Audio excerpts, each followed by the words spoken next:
के अंदर एक सबसे बड़े एग्जाम की जिसमें लगभग 22 लाख से अधिक विद्यार्थियों ने 3 मई के दिन डॉक्टर बनने के सपने से परीक्षा में बैठने का संकल्प लिया था। परीक्षा में बैठे भी, लेकिन 7 ही दिन बीते होंगे, नेशनल टेस्टिंग एजेंसी एनटीए ने आज अनाउंस करते हुए इस परीक्षा को रद्द कर दिया है।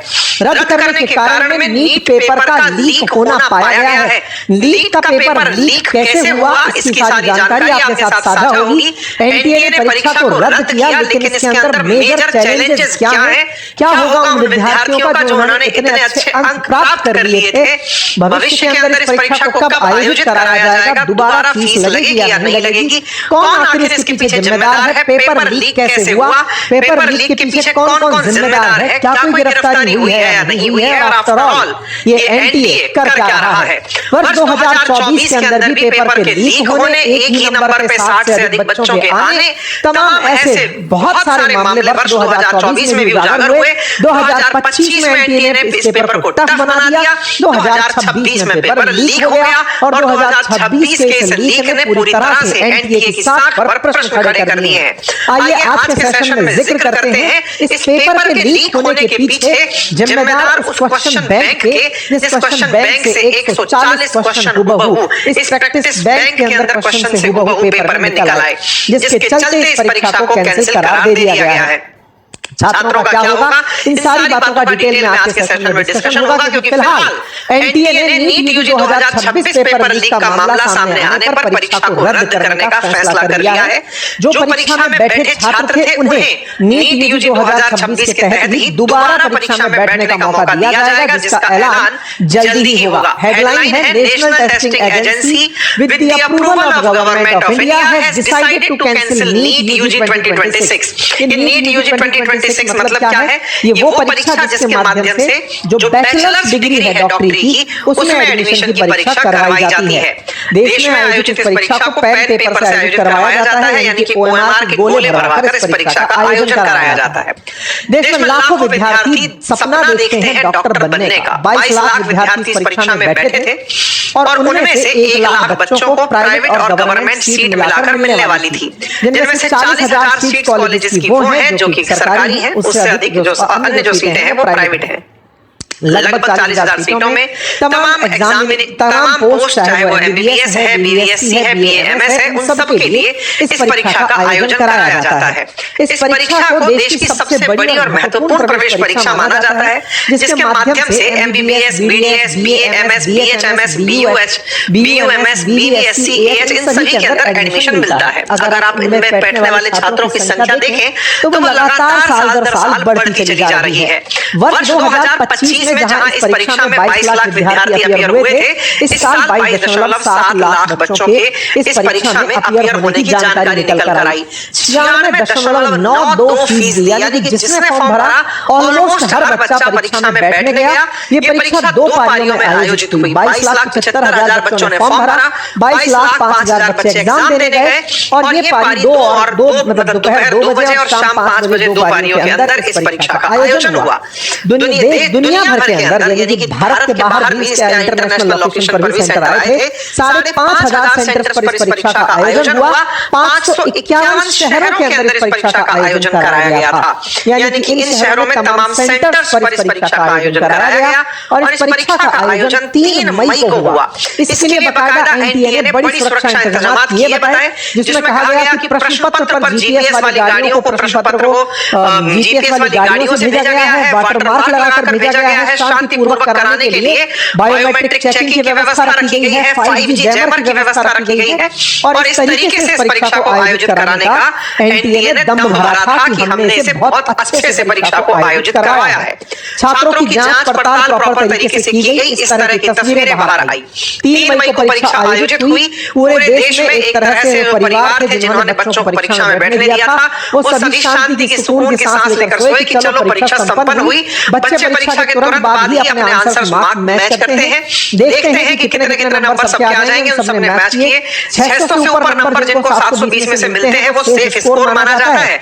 650 से ऊपर के अंक में एक अच्छा कॉलेज मिलता हुआ माना जाता है सामान्य कैटेगरी के अंदर। ऐसे में जिन बच्चों ने अच्छे अंक प्राप्त किए उनका घर परिवार वालों ने बढ़िया सेलिब्रेशन भी कर ही लिया था। लेकिन हुआ क्या, हुआ ये कि ये पेपर असल मायने में 1 तारीख के दिन ही, यानी 1 मई को, 3 मई को परीक्षा है, 1 मई के दिन ही तमाम प्रकार के टेलीग्राम चैनल्स पर घूमने लग गया था। घूमने कैसे लगा, इसके पीछे की कहानी बड़ी इंटरेस्टिंग है। राजस्थान में एक शहर है सीकर, जो कोचिंग के लिए जाना जाता है। यहाँ पर नीट की, जेईई की तमाम कोचिंग्स हैं। आफ्टर कोटा राजस्थान के दूसरे बड़े सेंटर के रूप में सीकर उभर कर आया है। हाल ही में यहाँ से बढ़िया रिजल्ट भी आ रहे हैं। ऐसे में बहुत सारे छात्र लगातार पहुंच रहे हैं। लेकिन सीकर कई मामलों में इनका आजकल चर्चाओं में चल रहा है। चर्चा आती है यहाँ के एक पीजी संचालक के द्वारा, जो लोगों के लिए हॉस्टल चलाते हैं, उसके संचालक के द्वारा पुलिस को शिकायत करने का मामला बाहर आता है कि साहब कुछ ऐसा क्वेश्चन पेपर घूम रहा है, गैस पेपर घूम रहा है, जिसे पेपर से मिलता जुलता माना जा रहा है। ये कहानी कैसे शुरू हुई? कहानी हुई कि क्वेश्चन बैंक गैस पेपर का, जिस तरह से कि कौन सा संभावित प्रश्न आ सकता है, इस तरह का एक क्वेश्चन पेपर था जिसमें 300 से 400 सवाल थे। एक ऐसा क्वेश्चन बैंक वायरल हो रहा था जिसमें से कहा गया कि पेपर के अंदर क्वेश्चन आएंगे। तो असल मायने में इस गैस पेपर से 140 के आसपास सवाल आए। ये पहुंचा कैसे? तो राजस्थान में जिला है चूरू, वहां का एक छात्र केरल के अंदर एमबीबीएस करने गया हुआ है। उस छात्र ने सीकर में अपने व्हाट्सएप से इस पेपर को पीजी संचालक को भेजा और वहां पर काउंसलर के जरिए 30,000 से लेकर 5 लाख रुपए तक ये पेपर बिका। इंटरेस्टिंग बात है कि इस परीक्षा के सारे क्वेश्चन नहीं भेजे गए।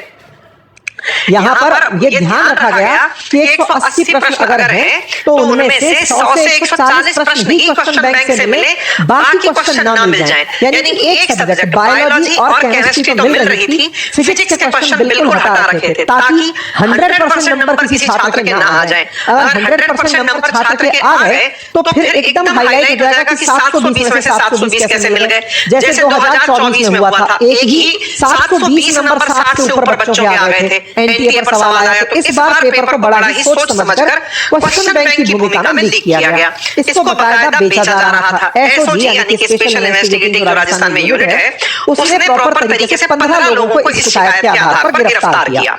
ये खबर बाहर निकलकर आने लगी तो देहरादून, सीकर और झुंझुनू से 13 संदिग्ध लोग पकड़े गए। धीरे धीरे ये चीज बड़ी बनती चली गई कि आफ्टर ऑल इतनी ज्यादा सटीक तरीके से सुरक्षा व्यवस्था जब एनटीए ने की थी, सब तरह की व्यवस्थाएं थी, पेपर चेक, प्रिंटिंग प्रेस से लेकर के सेंटर तक पहुंचने की सारी व्यवस्थाएं थी। तो आफ्टर ऑल इसमें सेंधमारी कैसे लगी? कैसे ये हुआ कि परीक्षा से 2 दिन पहले ही 600 नंबर के सवाल छात्रों को मिल गए? ये एक बड़े सवाल के रूप में निकलने शुरू हुए। 180 सवाल आने थे, 150 सवाल हूबहू नीट में अगर आ गए तो ये हुआ कैसे? और समझदारी इतनी कि सारे क्वेश्चन सामने वाले ने नहीं डाले, नहीं तो पता चले टॉपर की संख्या इतनी आ जाती कि बाद में पकड़े जाते। इस बात की चर्चा धीरे धीरे सोशल मीडिया पर आने लगी। ये वैसी बात है जिसने पेपर नहीं दिया, पेपर के आने के बाद कुछ लोगों ने देखा होगा कि यार इसका तो सिलेक्शन हो रहा है, हम भी देख लेते तो बढ़िया रहता। ऐसे करके ये पीजी संचालक के द्वारा धीरे से बाहर निकल के आई। जब ये बाहर बात निकल करके आई तो यहीं से 1 मई की इस घटना के बाद में ये बात धीरे धीरे सोशल मीडिया पर फैलना शुरू हुई। सोशल मीडिया पर टेलीग्राम के माध्यम से, व्हाट्सएप के माध्यम से ये पेपर स्क्रीनशॉट के माध्यम से वायरल होने लगा। एनटीए के अनुसार 100 से ज्यादा संदिग्ध टेलीग्राम चैनलों पर और इंस्टाग्राम अकाउंट पर ये पेपर देखा गया। कुछ इस प्रकार से पेपर का सेट नंबर 12 मार्केट के अंदर इस तरह टेलीग्राम पर उपलब्ध करा दिया गया था। फिर इसकी सोशल मीडिया पर जिक्र 5 तारीख के दिन तेजी से होने लगी कि 3 तारीख को पेपर हुआ, ये तो 1 मई के दिन ही टेलीग्राम पर आ गया था। लोग इस पर वीडियो बनाने लगे कि ये तो 1 तारीख के दिन ही अवेलेबल था।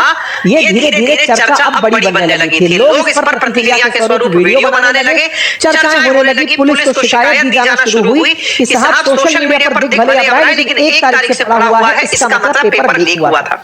राजस्थान की एसओजी ने इस मामले की जांच की और धीरे धीरे पहुंचने का प्रयास किया तो पता चलता है कि ये व्हाट्सएप पर मल्टीपल टाइम शेयर हो चुका था। ये जानकारी एनटीए को दी गई। एनटीए को बताया गया कि एक गैस पेपर है, 400 में से 150 क्वेश्चन सीधे सीधे आ रहे हैं, ये पेपर लीक हो चुका है मल्टीपल टाइम। एनटीए ने शुरुआत में इस बात का हालांकि मानने से इनकार किया क्योंकि उन्हें अपनी सुरक्षा पर ज्यादा यकीन था, लेकिन फिर उन्हें इस बात को मानना भी पड़ा। परिणाम ये निकल कर आया कि इस मानने के बाद में इस परीक्षा को एनटीए को रद्द करने के लिए विचार करना पड़ा।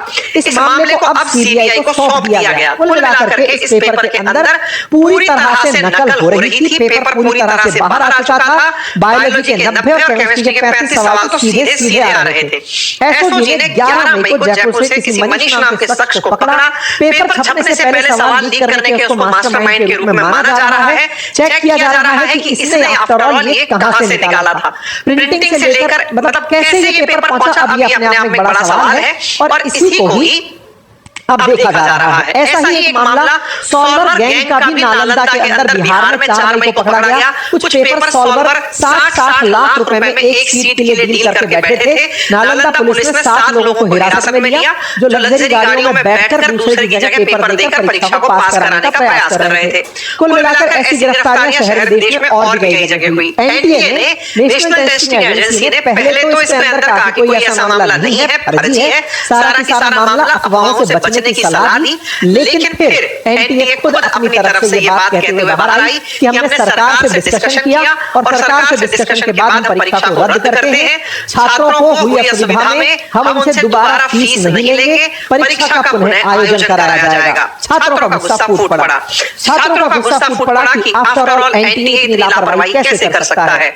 2024 की लापरवाही अभी निकली ही नहीं थी। 2024 में 1 नंबर पर इतने बच्चे थे, वहीं उसके अंदर स्केलिंग का इशू था। उसके अंदर एक सेंटर पर पेपर लीक होने का इशू था। बिहार के एक सेंटर पर बड़ी मात्रा में लीक होने की खबरें आई थी। मामला सुप्रीम कोर्ट तक पहुंचा था। छात्रों का भविष्य 4-4 महीने तक अधर झूल में लगता रहा था। फाइनली सुप्रीम कोर्ट ने कुछ पर्टिकुलर क्षेत्रों में पेपर दोबारा करवाने की राहत देकर बाकी छात्रों को कॉलेज आवंटित होने दिया था। 2025 में एनटीए ने अपने परिपाटी को तोड़ते हुए इतना टफ पेपर दे दिया कि लो बेटा करके दिखाओ। 2026 के अंदर पेपर लीक हो जाता है। छात्रों का पूरी तरह एनटीए पर सवाल खड़ा होता है कि आफ्टर ऑल आपसे ये पेपर लीक क्यों हो रहा है। जब इस बारे के अंदर तह तक जाया गया तो पता चला कि 2024 में ही सुप्रीम कोर्ट के कहने पर राधाकृष्णन आयोग बनाया गया था। राधाकृष्णन आयोग ने रिकमेंडेशन दिया था कि इस परीक्षा को ऑनलाइन आयोजित किया जाना चाहिए। जब ये परीक्षा प्रिंटिंग प्रेस पर जा रही है, पेपर प्रिंटिंग प्रेस पर जा रहा है, सेंटर्स पर पेपर ट्रांसफर हो रहा है, तो कहीं ना कहीं उसके अंदर माल फंक्शनिंग हो रही है। ऐसे में इस पेपर को ऑनलाइन आयोजित करवाया जाना चाहिए। एनटीए का तर्क था कि 22 लाख विद्यार्थियों को एक बार में ऑनलाइन सेंटर आवंटित करना मुश्किल है, तो इसके बारे में भी तर्क दिया गया कि इस परीक्षा को साल में 2 बार आयोजित करवा लिया जाए, जैसे जेईई मेंस का एग्जाम साल में 2 बार होता है। फिर इसके पीछे तर्क दिया गया कि साहब हम 2 बार में आयोजित करा करके एडमिशन के अंदर दिक्कत खड़ी कर देंगे। फिर इसके ऊपर तर्क दिया गया कि कम से कम आप एक ही बार में करवाएं तो अलग अलग दिनों में करा लें। ये देश वो है जो एक देश एक चुनाव एक बार में कराने की सोचता है, लोकसभा और विधानसभा के, और उसके लिए ईवीएम के लिए खरीद की बातें की जाती हैं। छात्रों का भविष्य अंधकार में है। केवल 22 लाख बच्चों की बात नहीं, 1 करोड़ लोग सीधे प्रभावित होते हैं। और 1 करोड़ ही नहीं, उनसे अप्रत्यक्ष रूप से उनके साथ होटल हॉस्टल वाले, कोचिंग वाले, मैस वाले, ऑटो रिक्शा वाले सभी लोग पूरी व्यवस्था है जो इसकी वजह से प्रभावित होती है।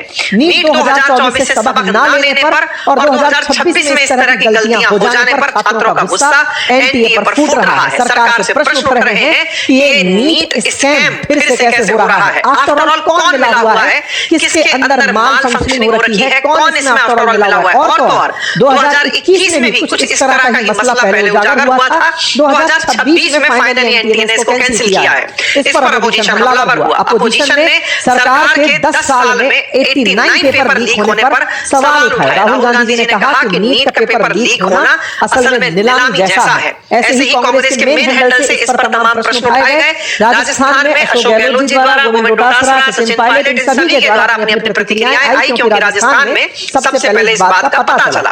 राजस्थान के स्पीकर का नाम इसमें सबसे ज्यादा आया। स्पीकर का एक चीज में नाम और आ रहा है, और वो ये कि स्पीकर के सेंटर से जो बच्चों का सिलेक्शन रेशो है वो 650 से अधिक नंबर पाने वालों की संख्या पूरे देश के अन्य सेंटर्स के औसत से अधिक है। ऐसे ही 600 से अधिक अंक पाने वालों की जो संख्या है वो भी स्पीकर के सेंटर्स पर अधिक है। ऐसे में विचार इस बात पर हो कि कहीं स्पीकर के अंदर कोई ऐसी गैंग तो सक्रिय नहीं है जो इस तरह का काम कर रही है। फाइनली अभी के लिए एनटीए के द्वारा कहा गया है कि अब आपकी फीस वापस होगी, दोबारा रजिस्ट्रेशन नहीं करना होगा, परीक्षा आप लोगों की प्रॉपर तरीके से आयोजित करवा दी जाएगी। कुल मिलाकर के अब कानून के ऊपर बात टिकी है कि आफ्टर ऑल वो लोग कौन है जिन्हें भय नहीं है। तो भय के लिए असल में जिम्मेदार होते हैं कानून, जो लोगों में भय भरते हैं। लेकिन सरकार के द्वारा एंटी पेपर लीक जो कानून बनाया गया उसमें 3 साल की सजा का प्रावधान था, जिससे किसी को डर नहीं था।